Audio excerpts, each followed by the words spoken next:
Mais uma vez, boa noite a todos. Que a graça do Senhor seja abundantemente sobre a sua vida. Nós estamos no nosso último sermão da nossa última série sobre os 5 solas da Reforma Protestante. Intencionalmente nós suspendemos as nossas exposições no Evangelho de Lucas. No próximo domingo, se Deus quiser, nós retornaremos à exposição sequencial. Mas, como dito, intencionalmente Deus tem nos dado a oportunidade, o privilégio de meditar sobre essas verdades que são fundamentais, que são basilares para a nossa fé. Nós, ao longo desses domingos, podemos ser relembrados da verdade de que, quando se trata de salvação, tudo aquilo que nós entendemos acerca de salvação emerge das Escrituras Sagradas, vem das Escrituras, se baseia na Palavra de Deus e somente na Palavra de Deus. Toda a nossa compreensão de como um homem pode ser salvo. Meditamos também que essa salvação, ela se dá única e exclusivamente por meio de Cristo. Não há outro caminho, não há nenhum outro mediador entre Deus e os homens, somente através de Cristo Jesus. E essa salvação, ela é concedida por Deus, por sua exclusiva graça, e recebida mediante a fé somente. E tudo isso tem um propósito: a glória somente a Deus. Por tudo isso que foi dito, a glória, ela é devida somente a Deus. E esse é o último sola, só lhe deu glória, glórias a Deus somente. Quando nós contemplamos essa salvação que nós temos em Jesus, para aqueles que já são salvos, irmãos, nós chegamos à conclusão que não há espaço, não há brecha nenhuma para que o homem venha a se gloriar diante de Deus, porque nós definitivamente, nós somos salvos pela exclusiva graça do Senhor. Glórias a Deus por isso, glórias ao Senhor por isso. E é diante dessa verdade, de toda essa grandeza de Deus, que o apóstolo Paulo, na carta aos Romanos, e é o texto que nós meditaremos, eu peço que você abra a sua Bíblia em Romanos, capítulo 11, verso 33 a 36. É exatamente nesse contexto, de reconhecimento desse grande plano de salvação, nesse grande plano de redenção, que o apóstolo Paulo, ele se dobra diante de Deus em humildade, em devoção e em reverência ao Senhor. Olha o que diz Romanos, capítulo de número 11, verso 33 até o verso de número 36. Ó profundidade da riqueza, tanto da sabedoria como do conhecimento de Deus!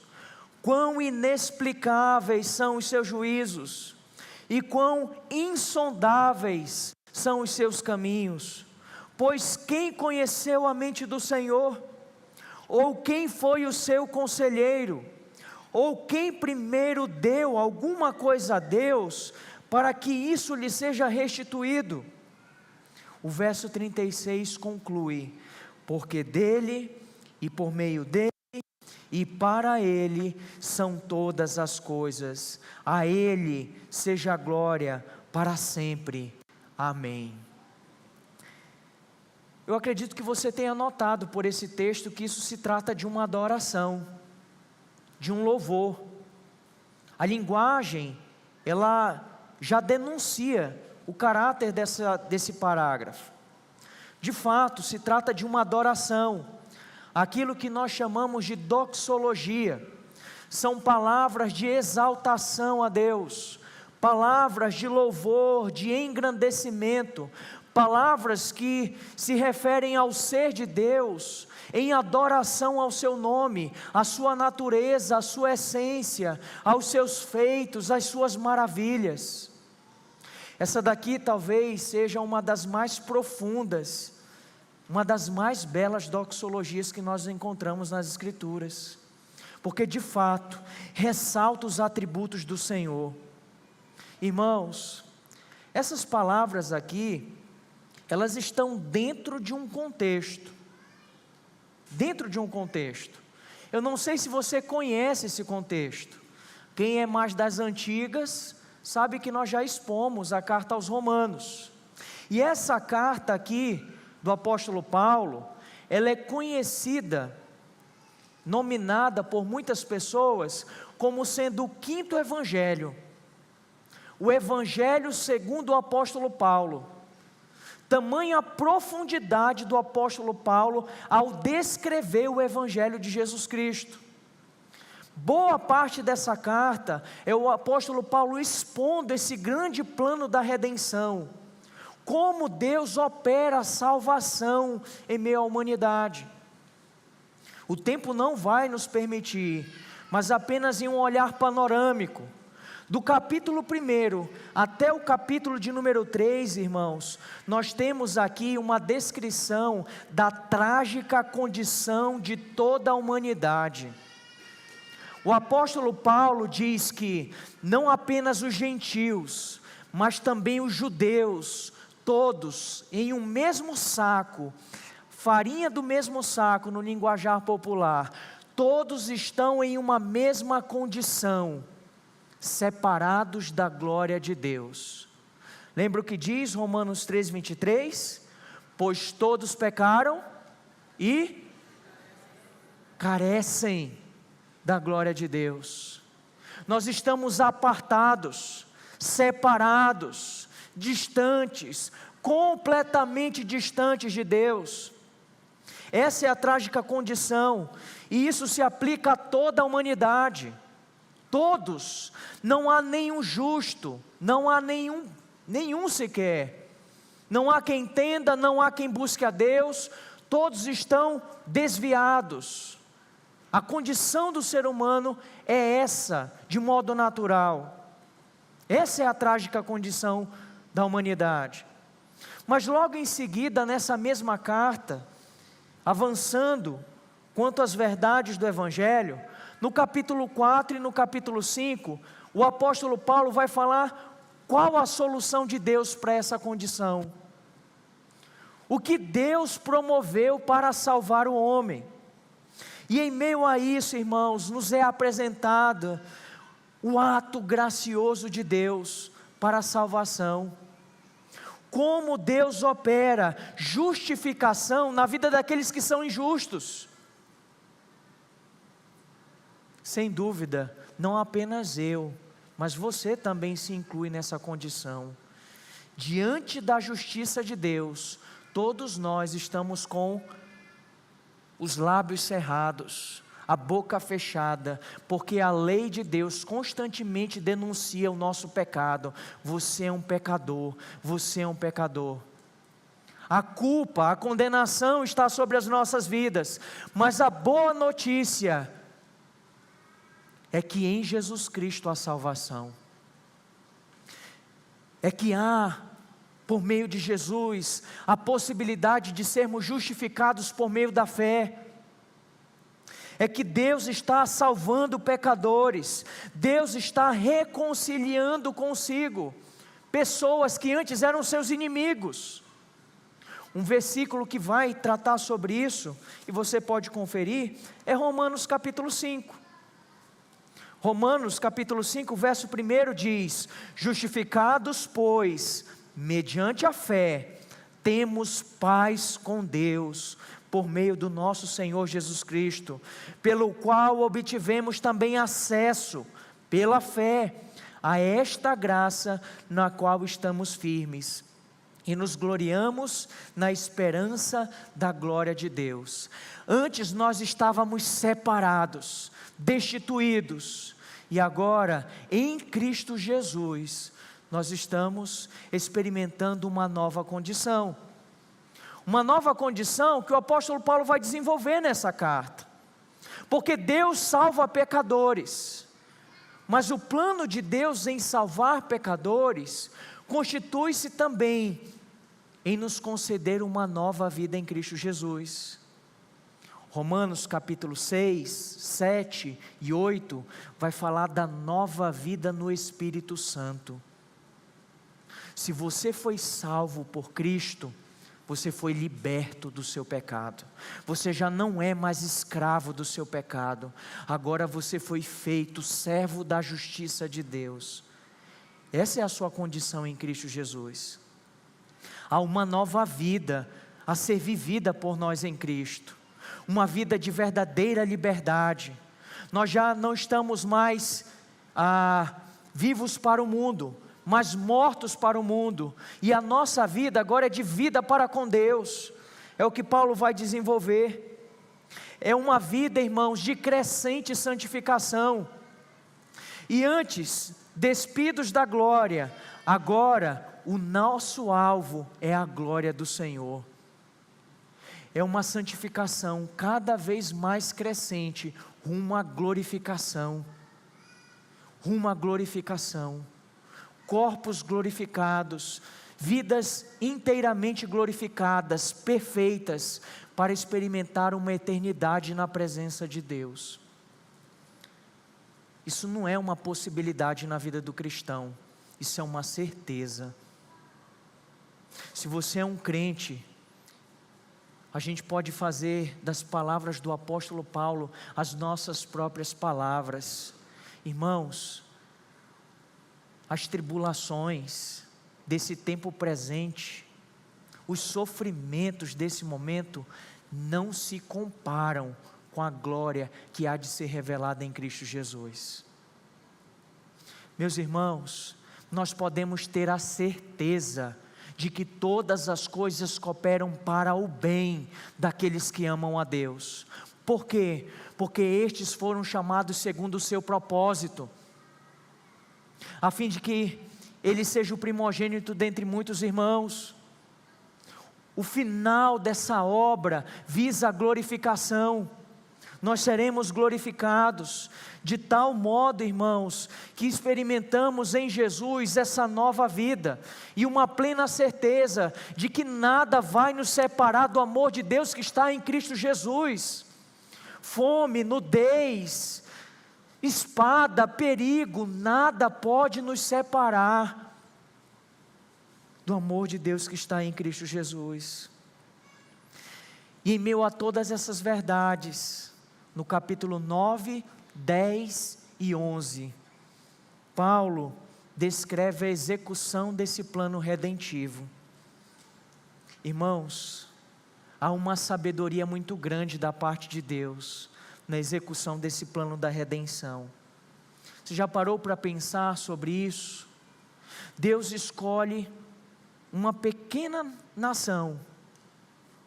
Deus escolhe um homem, e por meio desse homem, Ele forma uma nação, e por meio dessa nação, por meio de sucessivas gerações, Deus vai conduzindo uma linhagem, um povo escolhido e eleito dele. E é interessante que no avançar da história, Deus, por meio de todas as coisas e de modo soberano, Ele endurece o coração de israelitas, para que por meio desse endurecimento, por meio dessa rejeição, Ele veio para os seus, mas os seus não os receberam. Mas é graças a isso, irmãos, que nós podemos também declarar: mas a todos quantos o receberam, deu-lhes o poder de serem feitos filhos de Deus, a saber, os que creem no seu nome. É por meio do endurecimento de Israel que Deus manifesta de modo ainda mais evidente e claro a sua eleição entre os gentios. Irmãos, expressando a sua salvação, não apenas entre judeus eleitos, mas também através de gentios eleitos. Deus sendo glorificado por meio do seu plano glorioso. Em Romanos capítulo 11, e você pode conferir isso, são os versículos que antecedem o texto da nossa meditação.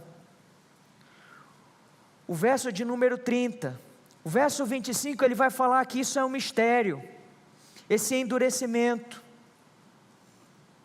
Aí ele vai dizer a partir do verso 30, porque assim como no passado vocês foram desobedientes a Deus, se referindo aos gentios, mas agora alcançaram misericórdia, à vista da desobediência deles.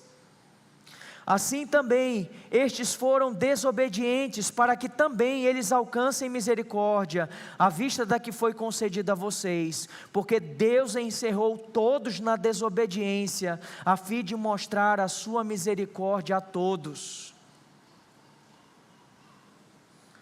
Deus executando no tempo e no espaço, segundo a sua determinação, todo esse plano maravilhoso de salvação.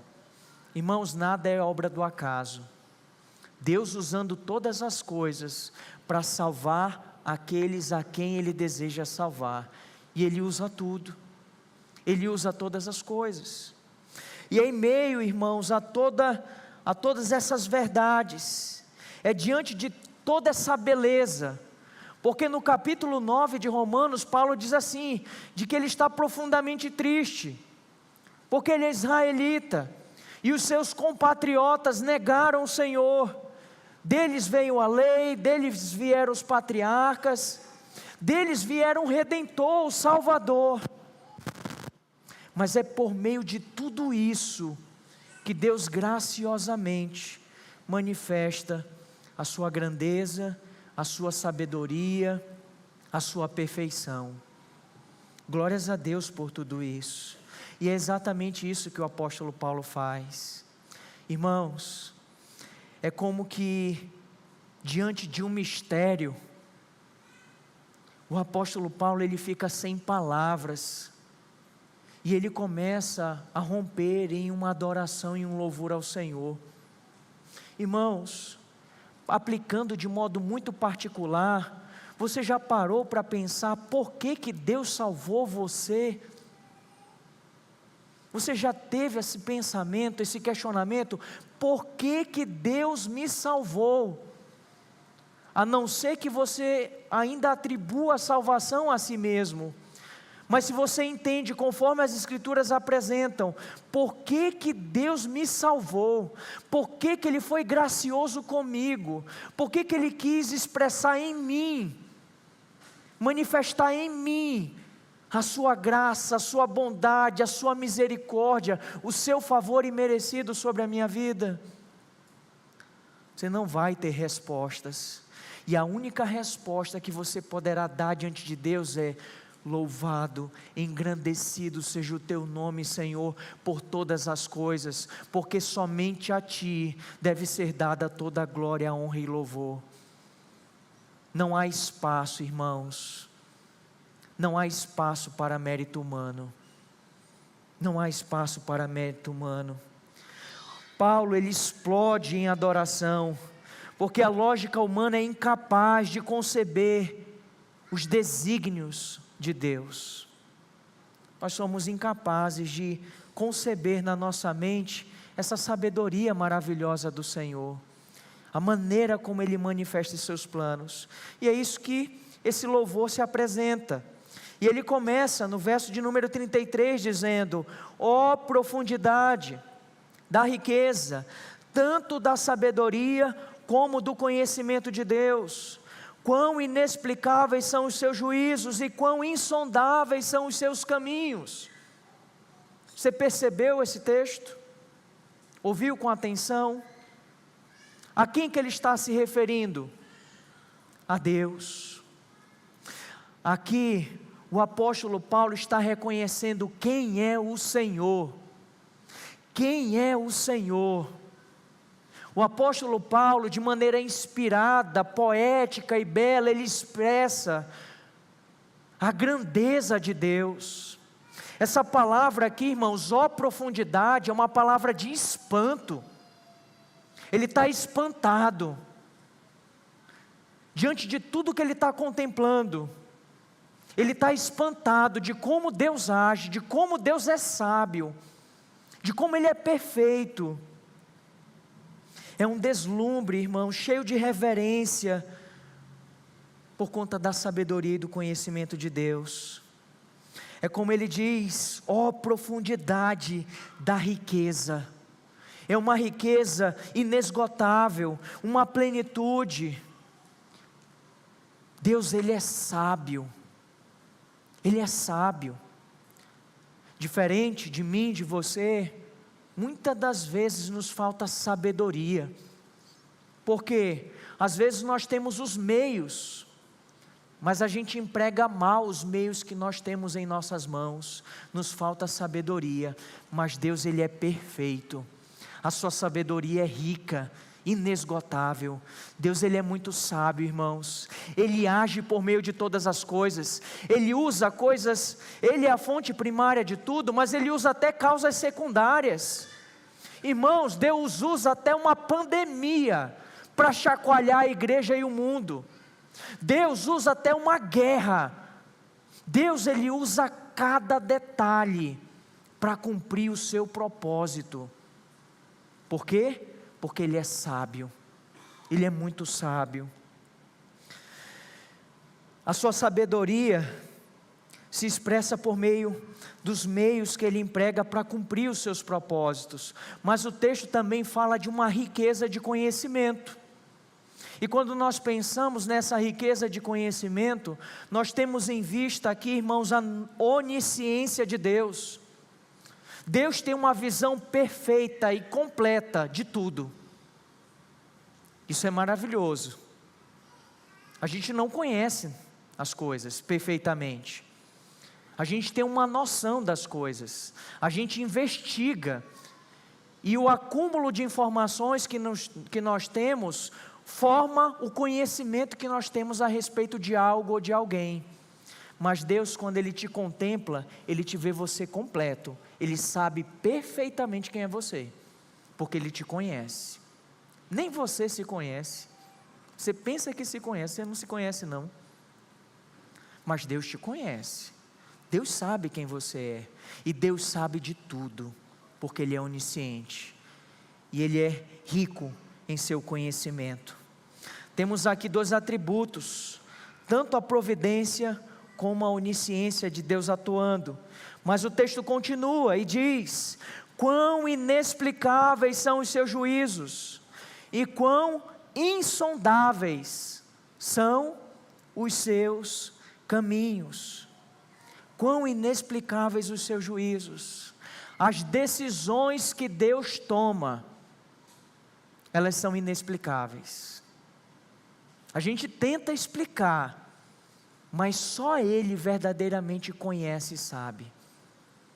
As decisões, os decretos de Deus, a vontade de Deus soberana sendo executada no tempo e na história, elas são inexplicáveis, irmãos. Os julgamentos do Senhor, nós somos incapazes de esgotar a compreensão desses juízos de Deus. Vai muito além da nossa capacidade humana de cognição. Somos incapazes, irmãos. Aqui, o atributo em evidência é a incompreensibilidade de Deus. Sabe o que isso significa? Não é que ninguém explica a Deus, não. A gente conhece Deus. A gente conhece Deus à medida daquilo que Ele se revelou, na exata proporção da sua revelação. Mas nós não esgotamos esse conhecimento. E aqui eu quero fazer uma aplicação que eu fiz lá na sala de boas-vindas para todos aqui. Meus irmãos, é por isso que você tem que se lançar nesse livro aqui, porque é nesse livro que Deus está se revelando, revelando quem Ele é, revelando a sua vontade. Deus não é fruto da sua imaginação. O Deus verdadeiro não é resultado das suas concepções. O Deus verdadeiro, Ele está revelado nas Escrituras. E a busca maior da nossa vida deve ser conhecer a Deus. Eu quero conhecer a Deus, eu quero conhecer a Deus. E até o último suspiro da sua vida, você ainda não vai ter esgotado esse conhecimento de Deus. Conhecer a Deus e fazê-lo conhecido. Quão inexplicáveis são os seus juízos, quão insondáveis são os seus caminhos. A gente não tem como traçar a rota de Deus. Eu sei que na nossa realidade, a gente consegue ter um controle aparente de muitas coisas, né? A inteligência artificial parece que até proporciona a gente quase que uma onisciência de muitas coisas. Você joga no Google qualquer dúvida e de repente aparece. E você acha que aquilo é seu. É um conhecimento seu. Uma falsa ilusão. Você não é onisciente. Você não sabe de todas as coisas. E você é incapaz de sondar os caminhos de Deus. Incapaz de sondar. Trazendo em um linguajar dos nossos dias, Deus, a gente não tem como colocar um rastreador nele. Deus ele está fazendo isso daqui por causa disso, e ele vai mexer isso daqui e depois vai fazer isso aqui. Cuidado, viu? Cuidado, meu irmão. Recolha-se a sua insignificância. Reconheça quem você é. Os caminhos do Senhor são insondáveis. Só Deus sabe o que Ele está fazendo e o porquê que Ele está fazendo. A gente conhece apenas na medida em que Ele vai revelando a sua vontade.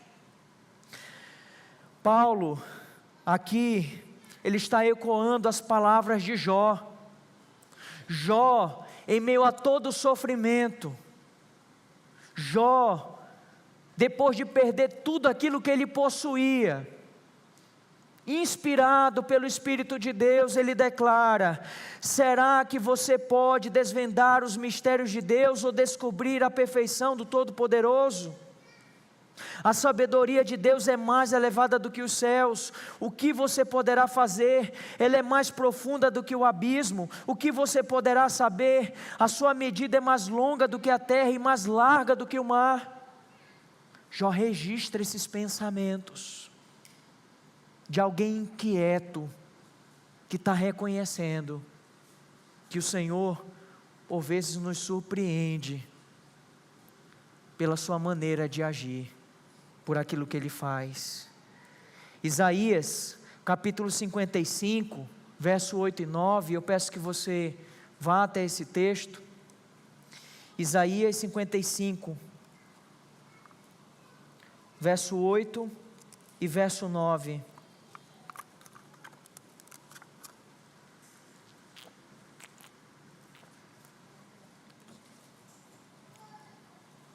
Diz assim: porque os meus pensamentos não são os pensamentos de vocês, e os caminhos de vocês não são os meus caminhos, diz o Senhor. Porque assim como os céus são mais altos do que a terra, assim os meus caminhos são mais altos do que os seus caminhos, e os meus pensamentos são mais altos do que os pensamentos de vocês. Seus planos podem ser frustrados, os de Deus não.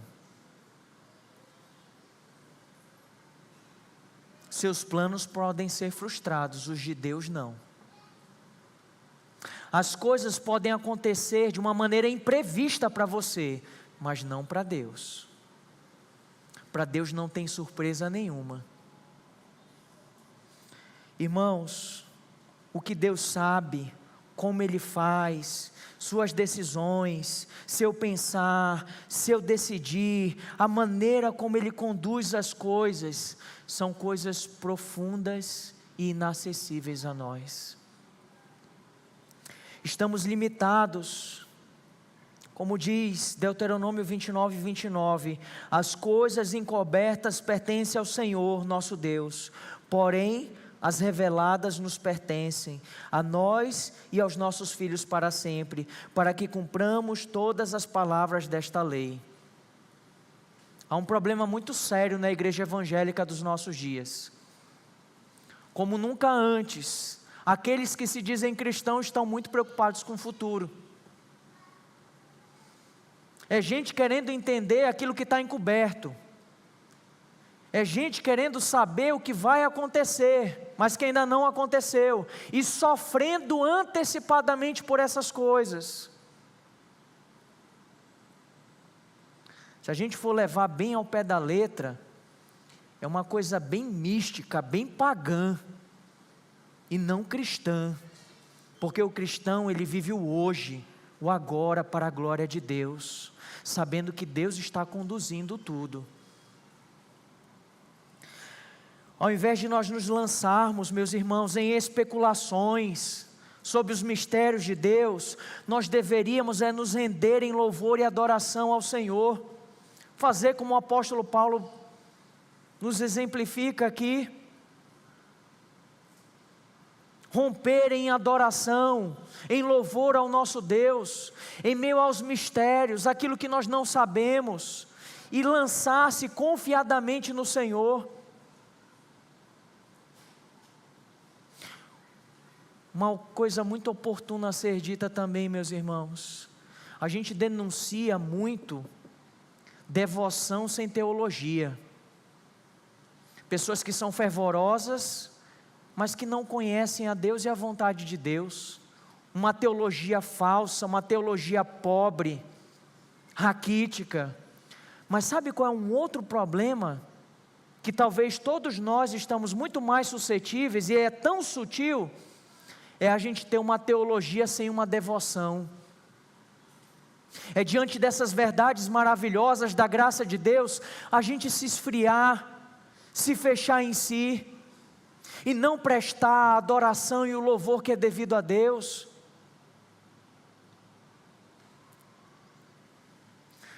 Diante dessa tamanha salvação, o apóstolo Paulo, ele devota ao Senhor toda a glória.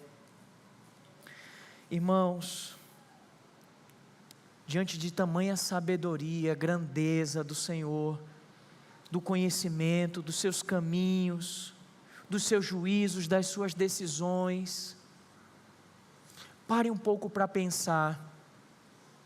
Pense sobre os homens que são descritos nas Escrituras. Às vezes as pessoas se questionam assim: pastor, por que Deus deixou Adão cair?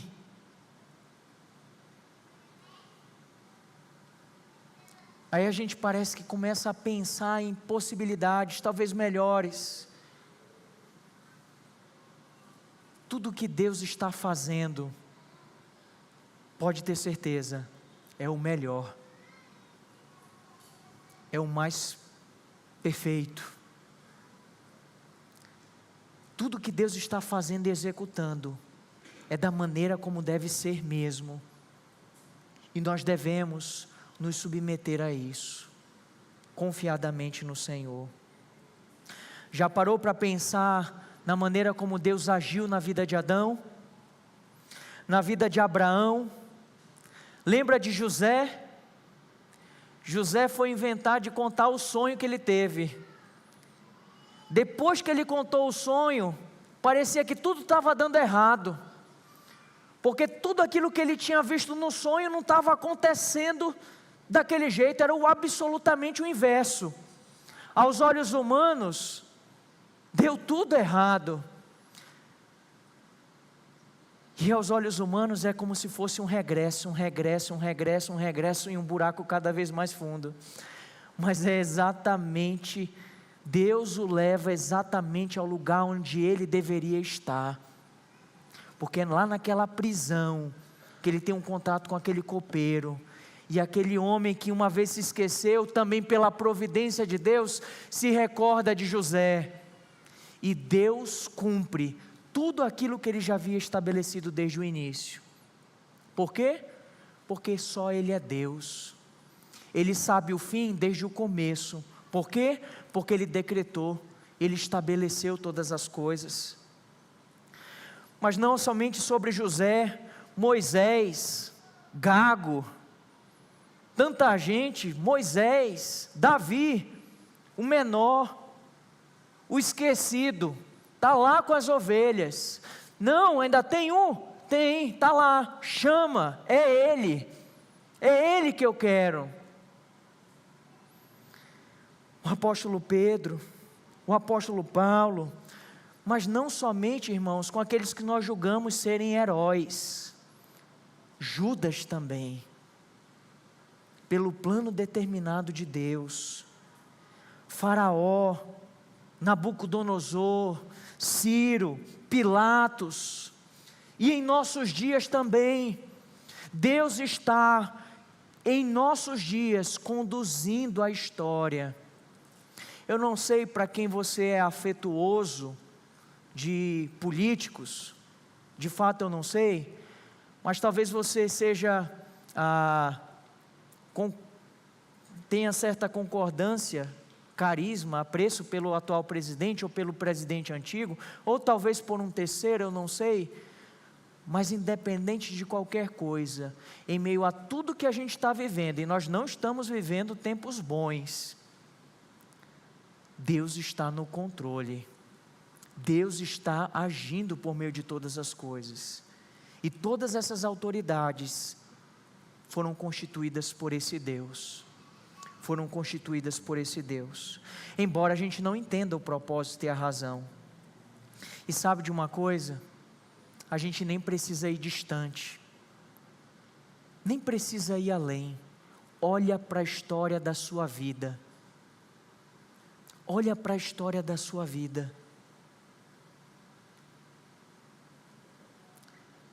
Ao contemplar a sua própria história, você deveria se concluir com as mesmas palavras: ó profundidade da riqueza, tanto da sabedoria como do conhecimento de Deus.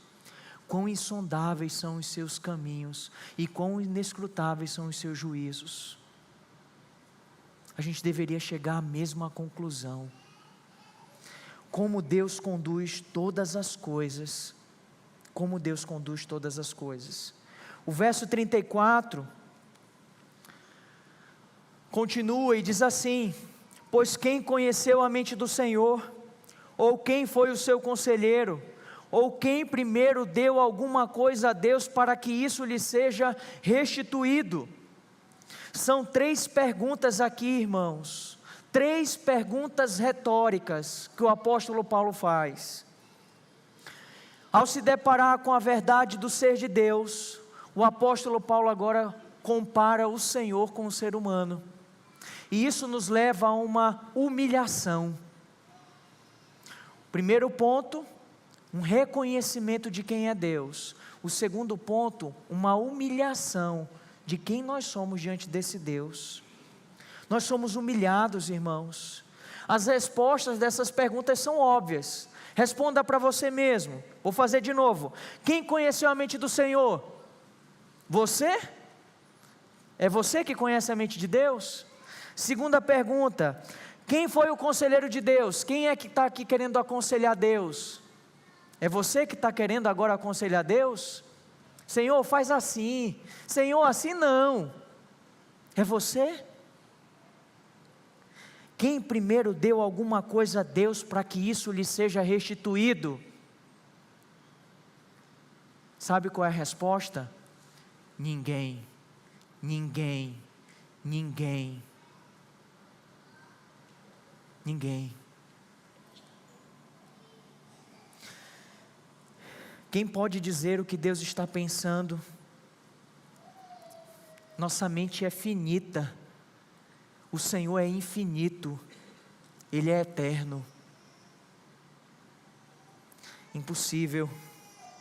Quem pode aconselhar Deus, instruir Deus, dar conselhos, sugestões a Deus? Ninguém. Ninguém, irmãos. Mas por vezes a gente vive como se nós fôssemos conselheiros de Deus. De que maneira? Senhor, eu acho que o Senhor me deu a esposa errada. Eu acho que o Senhor me deu o marido errado.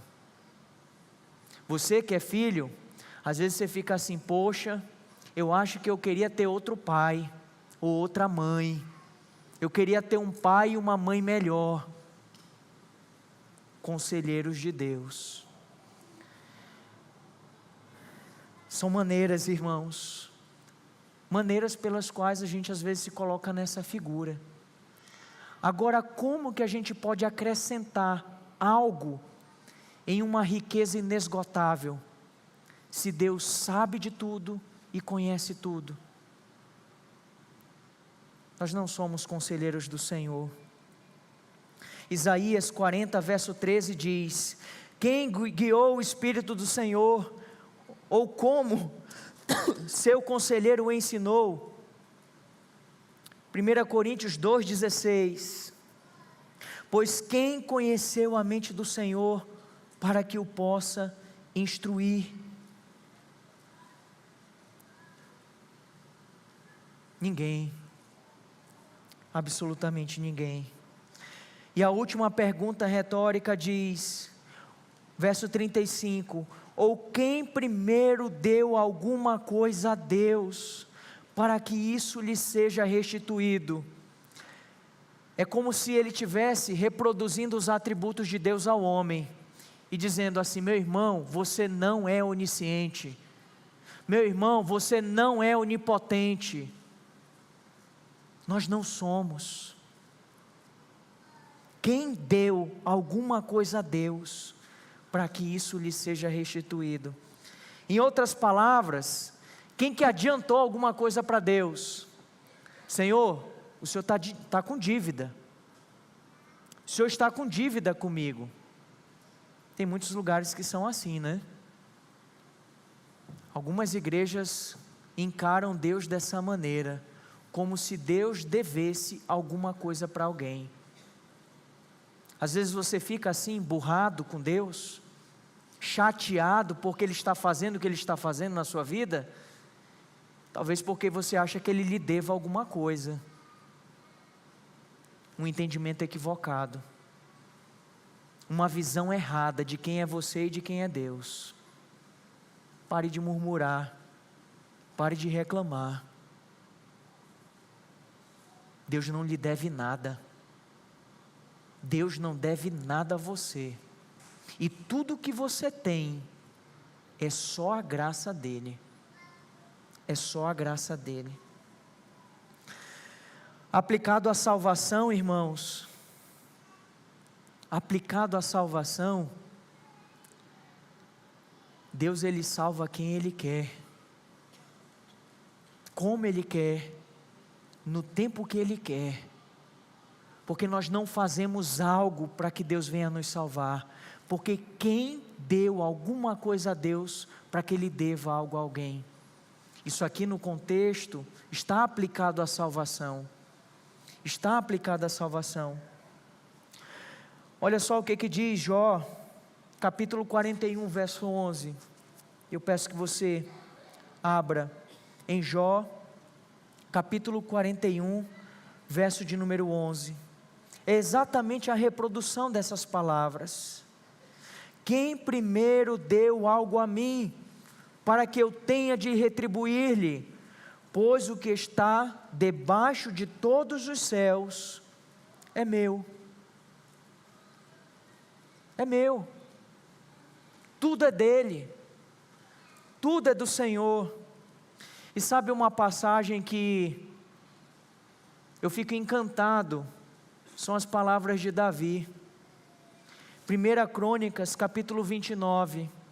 E eu peço que você confira na sua Bíblia. Olha só a beleza das palavras de Davi, ao descrever sobre as ofertas dirigidas ao templo. 1 Crônicas 29, verso 10. Davi louvou o Senhor diante de toda a congregação e disse: bendito és tu, Senhor, Deus de Israel, nosso Pai, de eternidade a eternidade. Verso de número 11. Teu, Senhor, é o poder, a grandeza, a honra, a vitória e a majestade, porque teu é tudo que há nos céus e na terra. Teu, Senhor, é o reino, e tu te exaltastes como chefe sobre todos. Verso de número 12: riquezas e glória vêm de ti, tu dominas sobre tudo, e na tua mão há força e poder, contigo está o engrandecer e dar força a todos. Verso 13: agora, ó nosso Deus, graças te damos e louvamos o teu glorioso nome. E verso 14: porque quem sou eu e quem é o meu povo para que pudéssemos dar voluntariamente estas coisas? Porque tudo vem de ti e nós só damos o que vem das tuas mãos. Eu vou dar o dízimo. Você vai apenas devolver e reconhecer que isso é apenas a 10ª parte de tudo que Deus tem te dado. Tua vida é de Deus, o ar que você respira é de Deus, seu trabalho é de Deus, sua família é de Deus, seus filhos são de Deus, o teu tempo é de Deus, tudo é dele, tudo é dele. E aplicado à salvação, meus irmãos, como dito, de modo muito especial, porque esse é o contexto aqui, irmãos, a salvação pertence ao Senhor, como diz o livro do profeta Jonas, ao Senhor pertence a salvação, e como é o Senhor quem salva, a glória não é de quem prega, a glória não é de quem se rende, a glória é de Deus, porque Ele concede a fé e o arrependimento a todo aquele que crê. A glória é do Senhor. Nessa carta, em Romanos 9, o apóstolo Paulo deixa isso bem claro no verso 15, pois ele diz a Moisés: terei misericórdia de quem eu tiver misericórdia, e terei compaixão de quem eu tiver compaixão. Assim, pois, isto não depende de quem quer ou de quem corre, mas de Deus que tem misericórdia. Depende de Deus, depende da vontade dEle, não depende de esforço humano, é o Senhor. E isso é tão evidente nesse texto, que nos versículos que antecedem, vai falar sobre a história de Jacó e de Esaú. Verso de número 11 e 12, diz assim: e os gêmeos ainda nem eram nascidos, e nem tinham feito bem ou mal. Olha só, irmãos, nem nasceram ainda, nem tinham feito nada, realizado nada.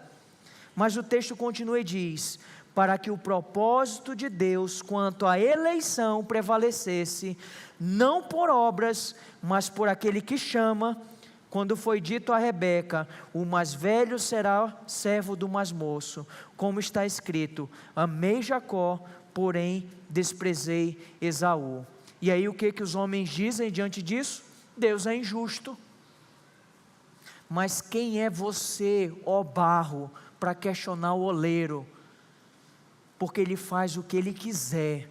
Ele pode fazer tanto um vaso de honra quanto um vaso de desonra, para manifestar o seu amor e também para manifestar o seu juízo.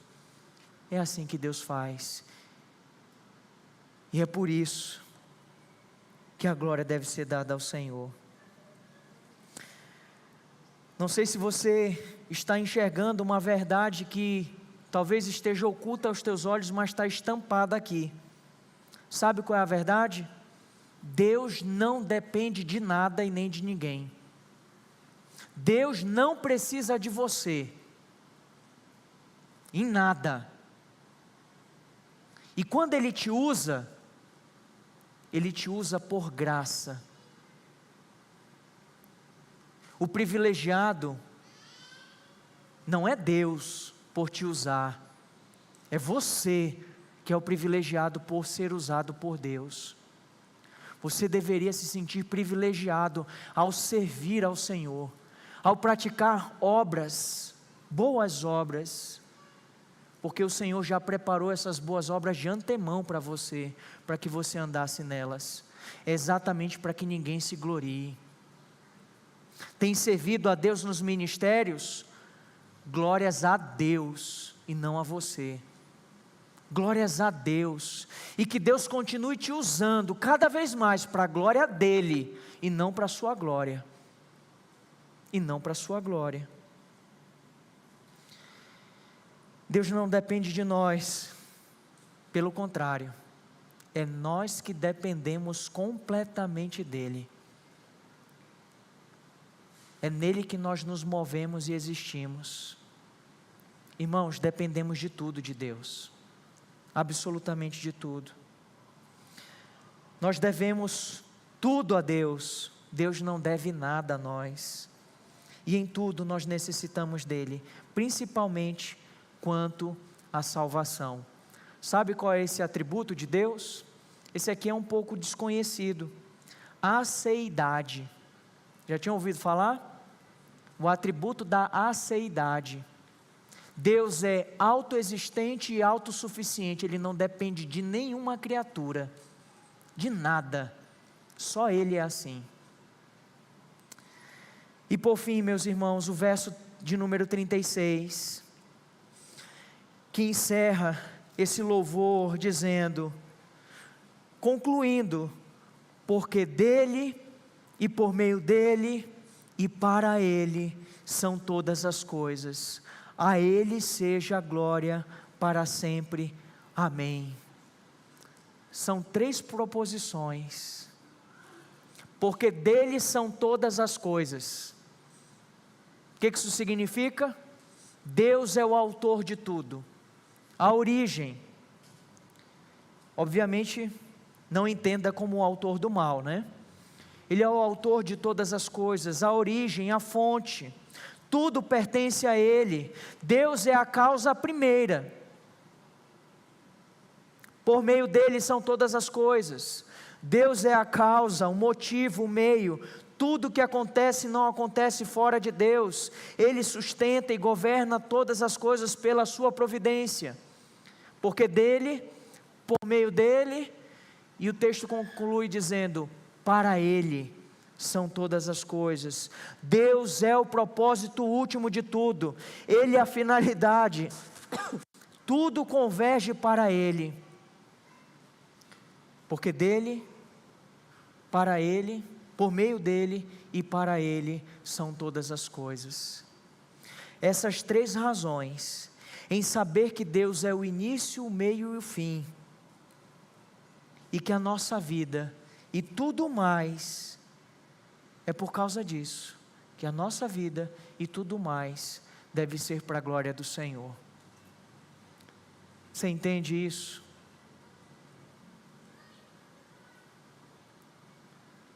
É diante disso, irmãos, que nós podemos dizer, como o apóstolo Paulo, quer comais, quer bebais, e quer façais qualquer outra coisa, façam tudo para a glória de Deus. Por quê? Porque Ele é o início, o meio e o fim. Ele é a razão, Ele é a origem, Ele é o propósito de todas as coisas. Essa é uma visão teocêntrica da vida e não antropocêntrica. É uma visão em que Deus é centralizado em todas as coisas, e tudo tem como propósito o louvor e a glória de Deus. Você sabe a definição de sagrado? A gente diz que algo é sagrado porque tem uma relação com o divino. E aí nós dizemos, isso é sagrado. Para o catolicismo romano, sagrado é a igreja. A igreja católica romana, ela é sagrada. Para os romanistas, os utensílios são sagrados. O Papa é sagrado. Você já viu um católico passando na frente de um cemitério? Faz lá o sinal da cruz. Por quê? Para ele é sagrado, porque tem uma relação com Deus.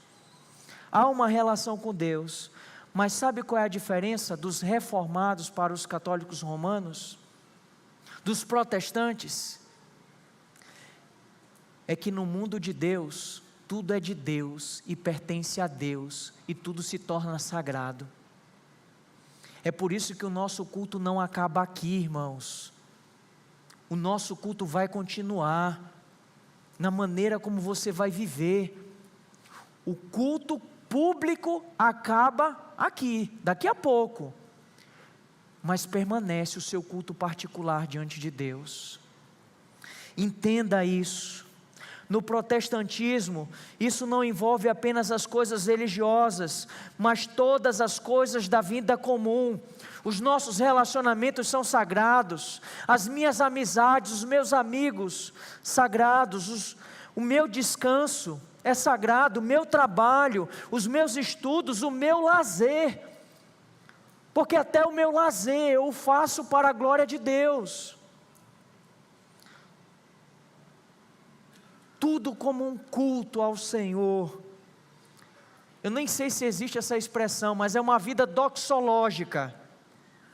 É uma vida de adoração a Deus, é uma vida de culto ao Senhor. Somente um cristão pode viver isso intensamente, porque ele entende o seu propósito de glorificar o Criador. De que maneira podemos aplicar, meus irmãos, essas verdades? Primeira coisa, antes de tudo, isso é mais do que um preceito reformado, protestante. Mais do que isso é uma verdade bíblica das Escrituras. Não que os demais não sejam, mas enfim, entenda o peso. Mais do que os rótulos humanos, isso é uma verdade revelada de Deus. Só lhe deu glória.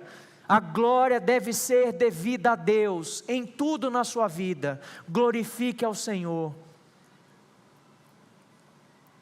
Isso precisa ser conhecido, precisa ser crido e precisa ser vivido dessa maneira. E observando a estrutura do texto, primeira aplicação: reconheça o Senhor na sua vida. Reconheça Deus em todos os seus caminhos. Reconheça a grandeza de Deus. Como é que eu reconheço a Deus em meus caminhos? Eu dou sempre graças a Deus em todas as coisas. Coisas boas, glória a Deus. Coisas ruins, glória a Deus. Eu tenho muito, glória a Deus. Está faltando, glória a Deus. Em todas as coisas eu devo estar contente, porque é o Senhor que me sustenta e eu posso todas as coisas naquele que me fortalece.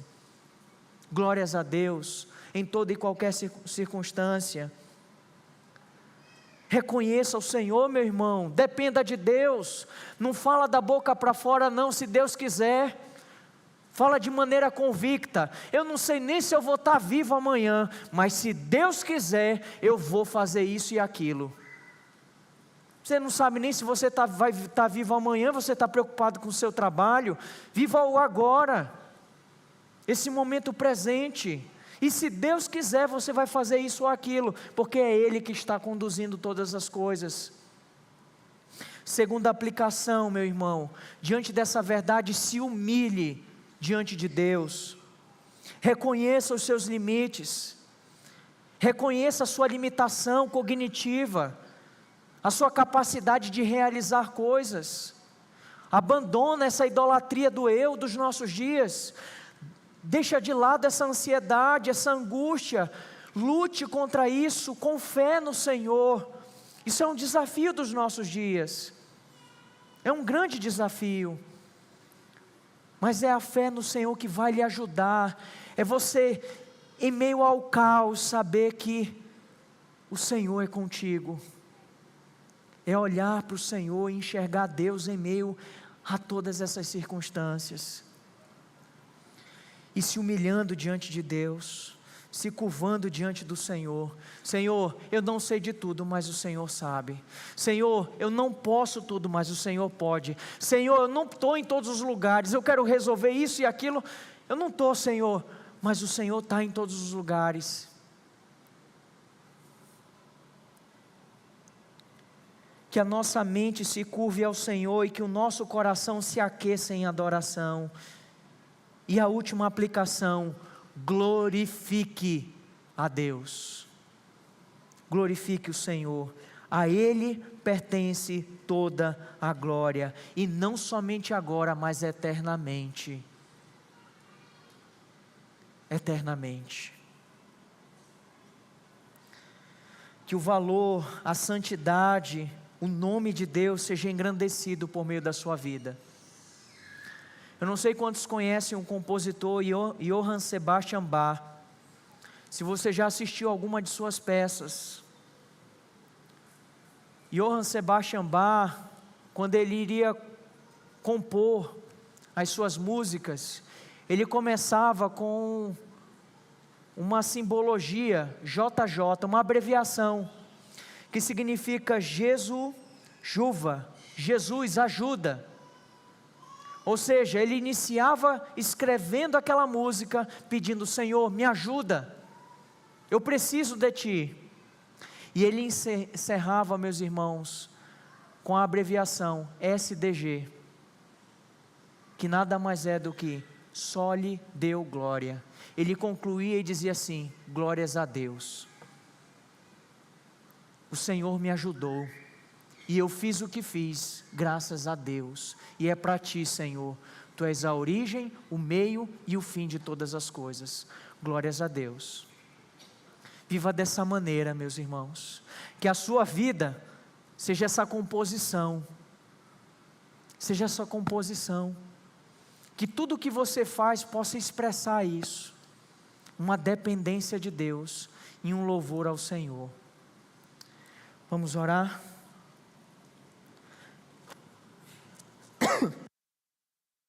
Deus, Pai amado, louvado, engrandecido e exaltado seja o Teu nome em nossas vidas, Senhor, não somente agora, mas para todo sempre. Te louvamos, ó Deus, por nos salvar, nos libertar e nos fazer Teus. Obrigado, Senhor, porque dentre muitos o Senhor nos escolheu para expressar em nós o Teu infinito amor e graça. Obrigado, Deus. Ó Senhor, em nome de Jesus, se há entre nós perdidos, que o Senhor possa despertar-lhes a fé, para que eles possam, ó Deus, diante de Ti, se arrepender de seus pecados e voltar-se para Ti, o único que pode lhes salvar. Salva pecadores, ó Deus. Faz isso para a glória do Teu nome, o nome de Jesus. Amém.